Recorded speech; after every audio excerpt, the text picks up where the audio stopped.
తిక్క శోభక్క బండ్రక్క పచ్చక్క మూడు రంగుల జెండా బట్టి ముచ్చటగా మూడు ముచ్చట్లు మాట్లాడుతున్నావా అక్క? ఏమిచ్చినవక్క స్పీకర్కు?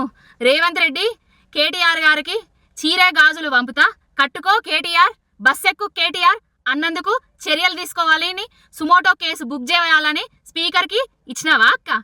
ఏందక్క నిన్న మీ అరికపూడి గాంధీ కొడుకు కొడుకు అని అన్నందుకు, మహిళలను కించపరిచినందుకు, ఒక అమ్మను కించపరిచినందుకు, ఒక ఎమ్మెల్యే పుట్టుకనే అవమానించినందుకు చర్యలు తీసుకోమని సుమోటో కేసు కింద బుక్ చేయమని ఇట్లా స్పీకర్కి ఇచ్చినవా అక్క? ఏందక్క ఈ రెండు నాలుకల సిద్ధాంతాలు? ఏందక్క మీ ద్వంద్వ నీతులు? మీకో నీతి మాకో నీత? స్పీకర్ అందరికీ స్పీకరే. మా మీద వ్యాఖ్యలు చేసినప్పుడు ఎందుకు చర్యలు తీసుకోలేదు? ఎందుకు సుమోటో కేసులుగా బుక్ కాలేదు? మీరందరూ ఎక్కడున్నారు? జైనూరులో అత్యాచారాలు అఘాయిత్యాలు జరిగినప్పుడు ఎక్కడున్నారు?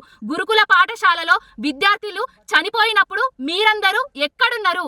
దేనికోసం అక్క ఇదంతా? కేసీఆర్ గారే బయటకు వచ్చేందుకు చెప్పాలక్క?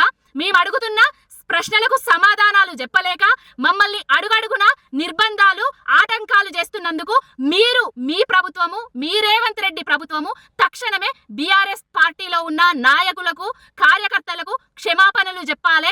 ఇన్ని రోజులు ఏవైతే జరిగినాయో అమానవీయ సంఘటనలు తెలంగాణలో 1800 అత్యాచారాలు అఘాయిత్యాలు, వాటి మీద కూడా రేవంత్ రెడ్డి సర్కారు వైఫల్యం వల్లనే, రేవంత్ రెడ్డి వైఫల్యం వల్లనే, కాంగ్రెస్ ప్రభుత్వ వైఫల్యం వల్లనే జరిగిందని కేసులు బుక్ చేసుకోర్రి, సుమోటోలుగా స్వీకరించుర్రి.